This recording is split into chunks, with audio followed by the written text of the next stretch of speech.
Hello, everybody, and welcome to another episode of United Talks podcast. It's another interesting week so far. Um, yeah, I have been down with a cold, but I think I'm back now, and I'm here to bring you all the updates, latest updates on everything Manchester United. Um, and it's all been popping off. It's been popping off like since the Nottingham Forest game. Everything's just been going literally crazy and all of that. So I'm here to bring you some of the breakdowns of the major breaking news and major things. I know most of you have seen all of the news that have been going on social media, especially on Twitter or X as the case may be. But I'm gonna try to bring some of those news to you. I didn't want to quickly just run and record any video with regards to the news that have been popping, because I just didn't want to just make assumptions without making a few research here and there to find out what we can find regarding, what's been happening at Manchester United this week. But first and foremost, it's the big breaking news, and this happened literally about 24 hours or less than 24 hours after the game against Nottingham Forest. And the first one is that Manchester United sporting director Dan Ashworth has left his role after just 5 months at Manchester United. He officially started on the 1st of July, having spent 5 months on gardening leave at his former club at his former club Newcastle United. Um, his Old Trafford exit was finalized in a meeting after the Red Devils 3-2 defeat to Nottingham Forest on Saturday, according to multiple sources with knowledge of the situation. And first to break it was Laurie Whitwell of The Athletic. News of 53-year-old's departure was first reported by The Athletic on Sunday, as stated. United statement said, and this is what I saw on United's website, Manchester United website, says that the decision was by mutual agreement, adding that, for example, for what they said, we would like to thank Dan for his work and support during the transitional period of the club, and we wish him well for the future. Now, Ashworth has been asking, was seen walking through the press conference room with the club chief operating officer, Lead Roche, after um, the Forest match. And it is understood that he was on his way to a meeting where his exit was confirmed. United have had a disappointing season so far. Obviously, Ten Hag was sacked, and his staff also were let go. And it cost the club to pay for the release clause of um, for the release clause of Ruben Amorim to bring him to Manchester United at 11 million pounds. So it's all popping off. Everything's just all going crazy, and fans are really, really agitated and worried about the way things are going. Co-owner Sir Jim Ratcliffe has also been criticized by fans for scrapping concessions of what the club says are the 3% of tickets that remain unsold for Premier League matches, and introducing a minimum price of £66 per ticket. So fans are getting like, excuse me, fans are getting agitated and a bit worried about the way things are going. And it was said that they were protesting at the Everton game and all of that.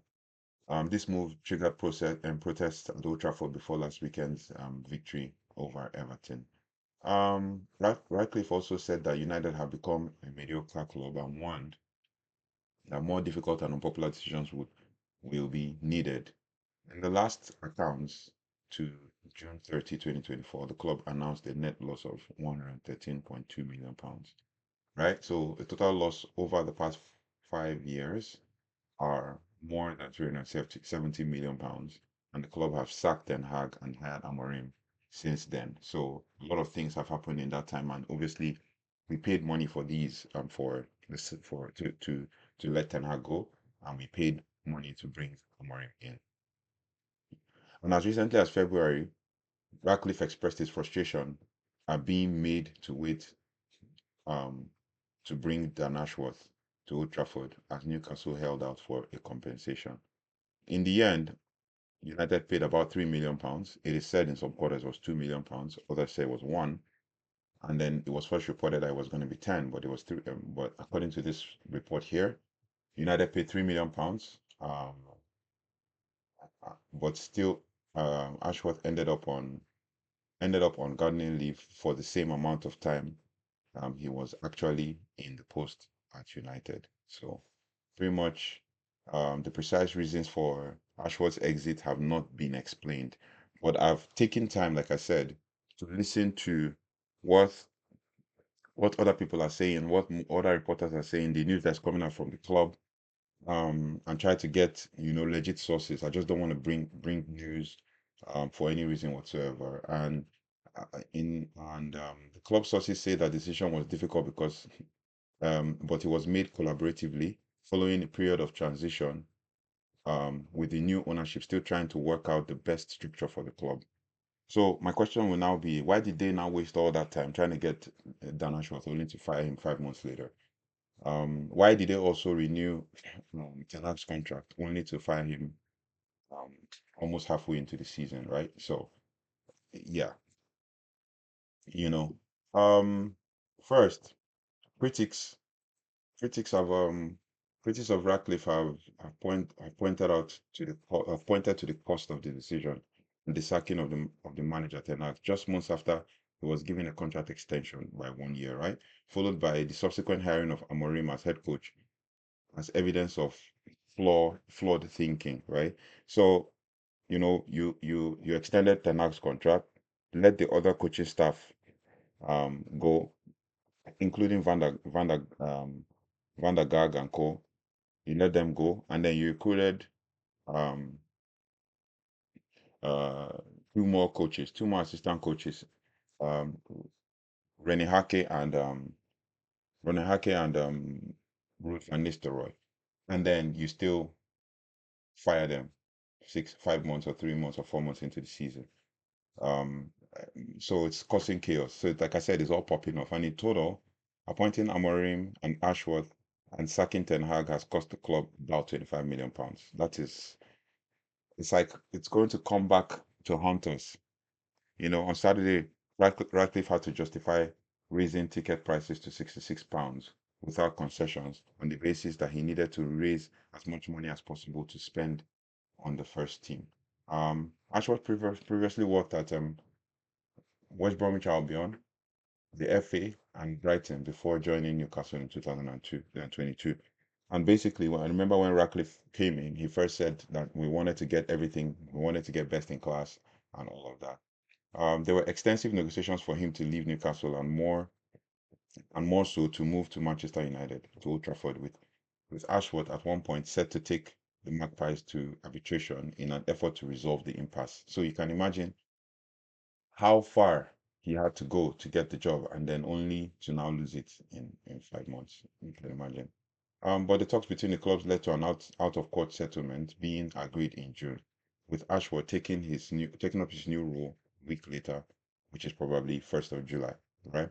And he joined the revamped leadership at Old Trafford with Jason Wilcox joining as technical director earlier from Southampton, and former Manchester City senior official Omar Barada installed as chief executive. So it's kind of like a breakdown of how we got here, right? Ratcliffe's part purchase of Manchester United was announced on 24th of December last year. So 24th of December this year will be exactly 1 year since Ratcliffe took over um, Manchester United as co-owner. And his team are in charge of virtually the football-related decision making in the club. So while I was looking into this, I said to myself, what next? What does this mean for Manchester United now? Because all the rumors are, oh, he was involved in the signing of Xerxes, he was involved in the signing of this and that and that. And some of the players that were signed came in before he came in. So how could we be putting the blame on him that he was involved in all of this? Probably had to say one way or another through text messages. But remember when there was the email leaks where they said he was still chatting with agents and Manchester United with the Newcastle email. Excuse me. So it's very important that we are very cautious of what we read because there's a whole lot going on in the media right now, and we can't just take everything that we see hook, line, and sinker. So I asked myself a question: what does this mean? His abrupt departure at Manchester United as sporting director after just 5 months is a symptom of a deeper turmoil currently gripping the club. So it's deeper than we all imagine. Excuse me. So here's what this means for Manchester United. First, instability in leadership. His departure highlights an ongoing instability in the executive level with the constant turnover of key personnel like Ashworth and Eric Ten Hag earlier in the season. The club lacks the steady leadership needed to execute long-term strategies. While I don't completely agree with that point, but this is what I just had to write it down. Why I don't completely agree with the lack of leadership. Um, I would say, on the other hand, on the positive note is what I would take from this is our swift action to take action, especially the executive leadership, their action to take action and make moves ahead of time, way um before anything happens or things go sour. I think they've also kind of technically written off this season and say, oh, okay, we're planning for next season. So succession plan, what do we do? How do we take out what we need to take out to be able to build a future for a future? But these issues are also underlining. They're very underlying issues and that there need to be some re-strategizing for the super leadership of Manchester United. The next one is wasted financial resources. The club has spent nearly 25 million this season on managerial and administrative charges, including Ashworth's hiring and sacking, Ten Hag's severance package, and an Amorim's release clause. These financial missteps reflect poor planning and could strain resources intended for squad investment. And I guess that's why ticket prices were increased so that they can raise money from the club. The club is a self-generating project. Um, excuse me, the club is a self-generating asset, and I pretty much believe that some of these things that have happened, yeah, probably mistakes that are trying to correct, right? Yeah, we got Amorim, and everybody believes he's the right man, and everybody hopes and prays that he doesn't fail. Um, but it's very important that all the fans, still put their feet on the ground and hold this club accountable for everything um, that it stands for. Number three is disjointed strategy. Ashworth's arrival was seen as a step towards implementing a cohesive sporting strategy. His exit suggests there is disconnect between the club's leadership and the footballing vision, leaving fans and players uncertain about the direction of the project under Sir Jim Ratcliffe. Also, as I said, very important, but there were also rumors that Dan Ashworth was involved in wanting to bring an English coach to Manchester United, and a lot of people in the executive leadership did not want it or did not agree with it. So he had a falling out. So there's so much going on out there, but you just have to pick and choose which one it is. And then, for the love of our beloved club, it is very important that we um, try to hold them accountable, but also back the club one way or another. Then, um, obviously, number four, which is one of the most important in this whole list of things that it means to Manchester United is the fact that the fans, the fans are not happy. We the fans are not happy. Ratcliffe's recent decision. So for number four is fans discontent.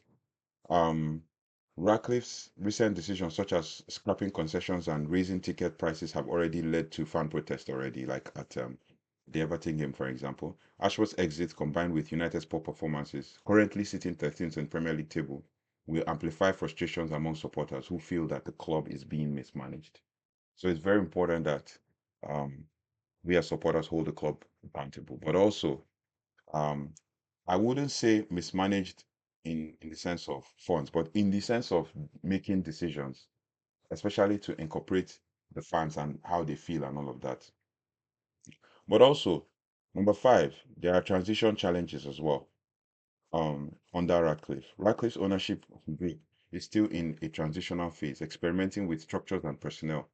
Of course, this is the first big club they've owned. They own Nice and they also own Lausanne, right? But then it is a different ball game or it's a different kettle of fish or a different egg to fry when it comes to Manchester United. But this could mean more changes in leadership roles as they search for a sustainable framework, but it's risky. It risks delaying progress and destabilizing the club further. So we don't want to rush to make decisions, but we need to make decisions that are long-term planning and futuristic in nature.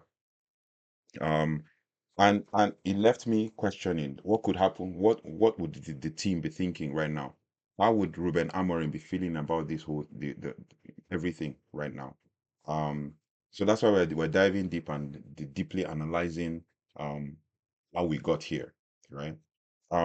Now, which leads me to my next point, number six, which is the impact on Ben Amorim. Ashworth was expected to work closely with Ben Amorim to align the club's footballing philosophy with the coach's vision.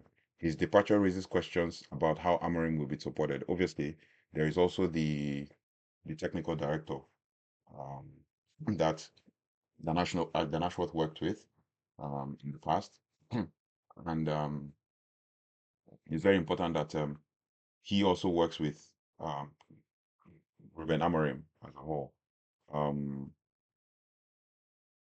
particularly in a challenging season where immediate improvements are needed. Obviously, Ruben Amorim has said it time and time again that we need time. Um, but then, right now, it is said that currently Manchester United is not looking for any sporting directors. And then there's also rumors that um, Ralph Ragnick is on the shortlist for the new sporting director role. And in my own opinion, I doubt if Ralf Ragnick will want to leave the Austrian job as head coach uh, to come and manage, to come and be a sporting director at Manchester United. If he comes, that's fine. But if he does, then I hope if he comes, he's going to be able to work um, with Ruben Amorim. Also, on the other hand, um, speaking of Ten Hag, there's also rumors that he's going to RB Leipzig. Um, there's rumors that he's going to join the Red Bull and he's going to work alongside Jurgen Klopp. So, I mean, like a lot of things are happening and it's all popping off at the same time. And I'm sure fans are finding it difficult to take in all of the news at one point and have their opinion. So let me know your thoughts and feelings about this as we round off Dan Ashworth's part of this conversation. Um, for future recruitment uncertainty, which is number 7 point, Ashworth's exit could hinder player recruitment and scouting efforts, even though there are still other individuals in the club that could take up the role on a temporary basis, especially during this upcoming January transfer window, of which I believe Manchester United doesn't intend to do so much business in the January window. But who are we to tell if they're not going to do or if they are going to do? Because they've said they won't do and they did business in January window. So we could get one or two players on loan or free transfer or something, but which will lead us to the next point that the next news that we're going to, bit of news that we're going to talk about. But without a sporting director, United might struggle to negotiate deals effectively or implement a clear recruitment strategy. That is where the recruitment and scouting efforts might have hindrance. Um, and also reputational damage, which is the last point. Ashworth's brief tenure and the controversy surrounding his exit add to the perception of Manchester United as a club mired in chaos.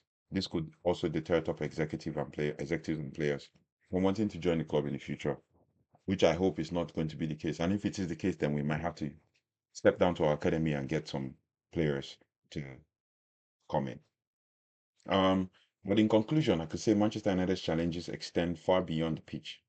Um, Ashworth's departure signifies deeper issues within the club's management and decision-making structure, but Ratcliffe's group needs to quickly stabilize operations, clearly define a long-term vision, and build trust with fans to prevent further decline, which is what every fan is longing for or looking towards or looking forward to in Manchester United. But let's hope that this is the beginning of um, something revolutionary in the club. And then we get maybe another sporting director that will do a better job. Um, Van der Sar has been mooted to be one of the sporting directors to to to be on the short list and all of that. So Yeah, it's very important that these things be discussed, and then strategy be planned effectively. In other news, um, so many news outlets are reporting, which brings us to my second main thing that's happening this week in Manchester United. Manchester United are reportedly open to selling Marcus Rashford in January, in the January transfer window, with the four no longer considered unsellable under head coach Ruben Amorim. This development comes from Sky Germany journalist Florian Plattenberg, as the Red Devils look to address their challenges in the lackluster season. And I think Rashford is a target here. And I think part of the reasons why Rashford is a target is the fans. But we're not going to go deep into that. Um, I've also seen some chats online on X stating that Florian Plattenberg is just putting out names and putting out rumors and all of that. But it's already gathering steam. Currently sitting 13th in the Premier League, as stated earlier, Manchester United have just won 5 games in their last 15 matches in the season, and the poor form led to the sacking of Erik ten Hag. And Amorim's tenure hasn't brought significant improvement, with the record standing at 1 win, 1 draw, and 2 losses in the league. So, but he's barely just started. He's barely been a month. It's not even up to a month since he started. He's barely been 2 weeks or 3 weeks um, on the job. So I wouldn't put anything on that. We are sitting 13th, no doubt. It doesn't mean that there's no chance to climb up the table, right? A major issue for United has been the lack of goals, which obviously most pundits, most big channels, YouTube channels, have stated. Um, Rashford has scored just 4 times, while Joshua Zexi and Rasmus have contributed 3 and 2 goals respectively. Rashford's performances have drawn heavy criticisms, with Roy Keane lambasting his shocking general play following the One United's 2-0 defeat to Arsenal. Um, Also, Plattenberg revealed on X that United would be open to top offers for Rashford as early as January, citing the forward's potential departure as a means to alleviate financial fair play constraints. I think he's just guessing here. But with Rashford's high salary, a sale could free up funds and create flexibility for the club in the transfer window. 27-year-old is under contract until 2028, but his future now appears uncertain. Yeah, I think he's just making things up here. Maybe until I see what Laurie Whitwell says on this, but I think he's just making things up. Let me quickly have a look um, at some of the news that have been out there. But yeah, it is also said, yeah, yeah, there's pretty much almost no um until I see something very reliable from the top journalists before I can believe that Marcus Rashford is going to be sold for FFP reasons. The forward's off-field decisions have also been under scrutiny. Of course, he's a target. I'm not going to go into all the whole story of how he went to Nashville, to how he went to New York, Madison Square Garden to watch the football game. I mean, in the same game, Samir was there with his wife. So, um, also, Ruben Amorim is pushing for further squad changes, including sale of high-earning players in January as part of the broader effort to rebuild the team. Rashford being under the spotlight, and the club's financial constraint looming large, the upcoming transfer window could see significant moves at Old Trafford. Hopefully, it's not so bad. Um, but yeah, we just have to be positive about what's coming and all of that. Um, the last one, or thereabouts, then I'm going to just give some snippets afterwards. Um, Pogba's potentials, Pogba potential run, potential Manchester United return sparks debate. And I saw this on X. Luis Saha posted on his X handle, stating that a return for Pogba is not it should be suggested, should not be far-fetched, if I must say. So he's back in the spotlight, I mean Pogba, but this time for a surprising reason. The French midfielder is currently serving a suspension from football and has been linked to the potential return to Manchester United. Former teammate Luis Saha has fueled speculation, suggesting Pogba could soon be training with the Red Devils, signaling a dramatic revival of his in his career. So said Pogba coming back to Manchester United is just only for could also be for training, and it's only just rumor, right? Pogba, now 30, hasn't played since last summer, and his tenure at Juventus ended in disappointment, plagued with injuries and doping ban that sidelined him from the game, initially under a four-year suspension. It was later reduced to 18 months, making him eligible to join a club in January 2025, though he cannot play until March. Um, Now, the question will now be, will Pogba be the answer to Manchester United's midfield issues? I don't think so. But Saha believes Pogba's return could be a solution to Manchester United's midfield woes. I don't think we've actually been having midfield woes. It's just basically um players making the right decision, especially with the Nottingham Forest game. The Nottingham Forest game was obviously one that actually showed to everybody that players needed to make the right decision. Um, Pogba has unique qualities, as Saha said, um, and his box-to-box midfield. He's a box-to-box midfielder, something Manchester United's squad lacks right now. Training with top players again could help him get back to his best. Yes, get back to his best, but not play for Manchester United. That ship has long sailed. But Manchester United have faced significant criticism this season for lack of creativity and power in midfield. Pogba's free agent status, according to Saha, makes him an appealing prospect, not just for Manchester United, but for other Premier League clubs as well.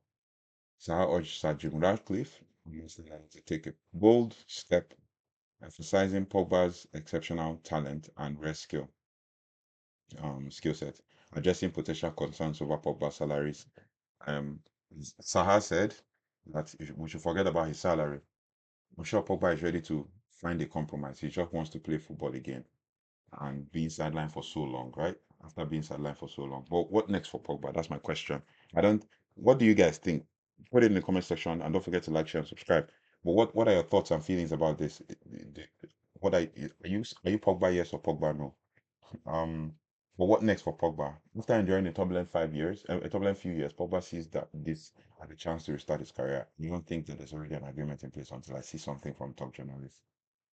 In October, he expressed his relief at the conclusion of his doping case, stating the nightmare is over. Whether Manchester United will welcome him back um, remains uncertain, but the prospect of Pogba training at current in 2025 has already sparked excitement among fans. I am not a fan who's very excited about this. I love Pogba. I love the way he plays. He's a very technical player, very talented, gifted player. But what I'm going to say is that ship has sailed. There's no need to bother for us to bother ourselves trying to rehash old situations when we could easily just move on and get younger players. He's 30. He's not going to be as fast and as athletic as he used to be. Yeah, he's back to playing football. He's going to be playing with experience, but he's not going to be as fast and as athletic as he used to be in the past when he was 25 or when he was 23. So that ship has long sailed. He can come and train, no doubt. Other players having a feel of him will not be bad as well. But then that ship has sailed. Um, Also, on the rumors of a new sporting director, Manchester United are also monitoring Atletico Madrid sporting director Andrea Bata to replace Dan Ashworth. So there's so many, according to DiMaggio. Also, um, I'm just gonna state one quote. We're just gonna quote one few lines from Sir Jim Ratcliffe's um quotes on the issue with Manchester United so far.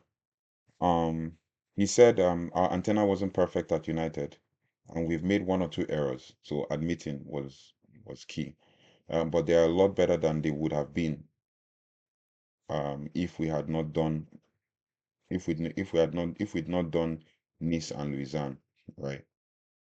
Um, there is major change to come to achieve elite status, but if you shy away from the difficult decisions, nothing much is going to change. So that's from Jim Ratcliffe. And he also said Manchester United must have the best recruitment in the world. You can't just flick a light switch, and sort out recruitment. It's all about people, and we need to find the right ones. At least he's speaking. At least he's speaking to the press. Um, In other positive news, Omar Berrada has impressed with his work on Ruben Amorim and around the club. He regularly holds meetings with staff to understand their daily commitment and listens to their thoughts on improving practices. The mood at Manchester United is described as very low, given the 250 redundancies and cost cutting, but Berrada's visibility is appreciated. For me, I don't feel it's all about just visibility. I feel like the club needs to do more to cater for the fans. That's what I feel. And we as the fans need to hold them accountable and stamp our foot on the ground, hoping that there will be positive change in the near future. So that's it basically from all that has been popping up in the week for Manchester United. If you've gotten to this point, I really appreciate you for following through till the end. I look forward to seeing you at the so there's going to be a pre-match press conference analysis for the game against Victoria Pilsen on Thursday. It's an early kickoff. Um, and also there's going to be